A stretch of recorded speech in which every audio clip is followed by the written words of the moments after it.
Bueno, buenos días a todos. Antes que nada, gracias a ACDE por la invitación a moderar este panel.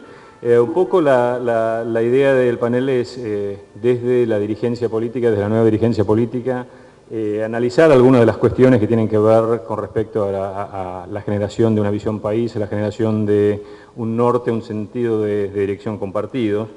Y para hacer muy rápido las presentaciones, ya que venimos atrasados y me imagino que después nos va a empezar a correr el horario del almuerzo, vamos a presentarlo rápidamente. Nos acompañan hoy Carlos Rubín, que es abogado de la Universidad Nacional del Litoral, con posgrado en Derecho Agrario.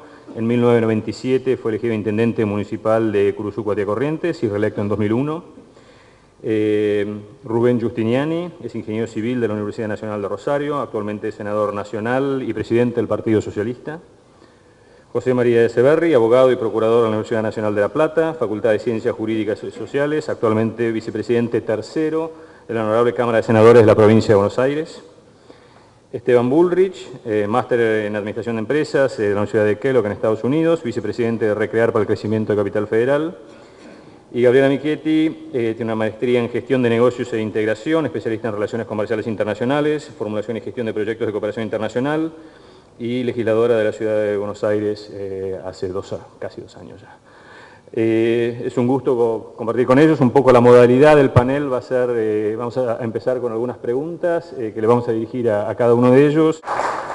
Esteban, vos sos una cara nueva en la política. Con Esteban de Declaradores, que lo conocemos, tuvimos la oportunidad de trabajar juntos en Alpargatas hace unos cuantos años atrás. Y Esteban después se fue a capacitar en el exterior, llegó a un puesto dirigencial en una de las principales exportadoras agrícolas del país, y en un momento dijiste, basta, dejo esto y me dedico a la política. ¿Qué te pasó por adentro? Una buena dosis de locura. Primero, buen día y muchas gracias por la invitación. Poder compartir la experiencia, no solo con todos ustedes, sino obviamente con el grupo generacional político, me parece que es alguna de las actividades que tenemos que empezar a repetir para que esa visión de país que tenemos, que como bien dijeron muchos de los presentadores hoy, está, la visión de país está, la tenía yo cuando tomé la decisión, la tenía un montón de gente con la cual hablaba, pero nadie daba el paso de decir, voy a hacer algo activo para cambiarla, para implementar esa visión de país. La participación es una de las claves del cambio real. La participación desde el lugar donde estemos. Si tenemos vocación política, como creo tenerla y por eso di el salto, participar dentro de la política, pero si no dentro del empresariado. Los paradigmas en Argentina no solamente tienen que cambiar en la política. Lo que pasó en el 2001, obviamente, empezó a crear esa locura de la cual hablé al principio. Además fui padre, por primera vez, de una hija que se llama Luz, que hoy tiene 3 años, y tuve la visión que Luz a los 18 años iba a venir a verme y me iba a decir, papá, este país es una porquería, no me promete absolutamente nada, casi no me dio una educación, me la dio simplemente porque vos me la pagaste, pero el resto de mi generación no está educado, con lo cual yo, como mujer, no puedo dedicarme en este país porque este país no está capacitado para generar la riqueza más importante que tienen que generar los países en el siglo XXI, que es recurso humano capacitado. La diferencia entre los países pobres y ricos en el siglo XXI va a ser la capacidad de razonamiento del recurso humano que habita ese país, como lo fue en el siglo XVIII, como lo fue en el siglo XIX, y por eso los que fundaron este país dijeron tenemos que traer recursos humanos capacitados. Sarmiento trajo maestros de Estados Unidos. Imagínense si ahora al ministro de Educación, al presidente, se le ocurre decir traigamos maestros de países avanzados a educar a nuestros maestros. Carpa blanca no, tenemos plazas blancas. Esa hija fue la que me hizo a mí meterme en esto. Porque lo que tenemos que darnos cuenta es que el papel fundamental de un dirigente es trabajar para que la tarea que él hace sea multiplicada para que pueda proveer a los que vienen detrás de él. Como la tarea de un padre es multiplicar los bienes que recibió para dárselo a más hijos. y así asegurar que el círculo es un círculo virtuoso. Natalio Botana hoy nos marcó que en la Argentina es todo lo contrario. El círculo es un círculo que viene en decadencia permanente. Yo creo que la principal clave de esa decadencia es la falta de participación. Yo tuve un abuelo al cual admiro. Fue juez de la Nación, renunció cuando asumió Perón e intervino en la Cámara del Crimen, fundó un banco, lo generó, dijo, este banco lo estoy fundando para que mis nietos puedan trabajar, pero me dijo siempre, nunca te metas en política.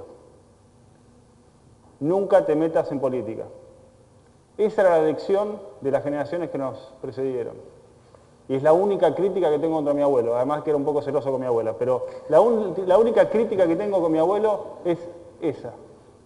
Y creo que es la crítica que tenemos nosotros hacia las generaciones que nos precedieron. Crítica constructiva, no lo entiendan mal. Yo me meto en política porque quiero ser un ejemplo, no para mis hijos, porque yo soy un ejemplo para mis hijos, o puedo ser un ejemplo para mis hijos en cualquier actividad, pero yo me tengo que convertir en un ejemplo de sociedad. Yo tengo que convencer de que cuando viene alguien y me acerca y me dice, che, te felicito, qué esfuerzo estás haciendo. Pero después llega a su casa y le dice a sus hijos, no te metas nunca en política, entonces estamos fallando. Entonces lo fundamental es la participación. Y la segunda clave, de la cual hablé brevemente, pero voy a dedicarle 2 minutos más, es la educación. La educación entendida no solamente como la educación formal, sino como dijo también Enrique Valiente Nuárez, la educación, el aprendizaje permanente, del que hablan ahora los educadores en el resto del mundo, y también lo que es la educación cívica, la educación de las normas, la educación vial. Este país mejoraría solamente si ponemos un programa de educación vial que esté focalizado en respetar las normas del día a día. Porque respetar las normas del día a día es respetar al otro, y en lo que la Argentina está faltando mucho es el respeto hacia la otra persona. Entonces tenemos que trabajar mucho en educación, mucho en educación. La última prueba de calidad antes de que la Argentina se retirara marcó que 7 de cada 10 jóvenes en la Argentina no pueden leer y comprender textos extensos. 7 de cada 10 jóvenes en la Argentina no pueden leer textos extensos. Esos jóvenes en 7 años son la fuerza laboral de nuestro país. ¿Cómo vamos a hacer para competir en un país donde 7 de cada 10 trabajadores no pueden leer un manual? No en inglés, en español. Tenemos que trabajar en la educación y yo me alegro que aquí haya aparecido primero en la encuesta como una de las causas del problema. Pero créanme que no es la opinión pública. En las encuestas de opinión pública la educación está 6ª, 7ª o 8ª. Entonces, uno de los trabajos que tenemos todos nosotros como dirigentes, como gente que puede pensar por encima del día a día, es decir que la educación es la clave. Si nosotros no podemos hacer que un chico que nace en Tartagal tenga la misma educación que un chico que nace en Barrio Norte, el país está condenado al fracaso.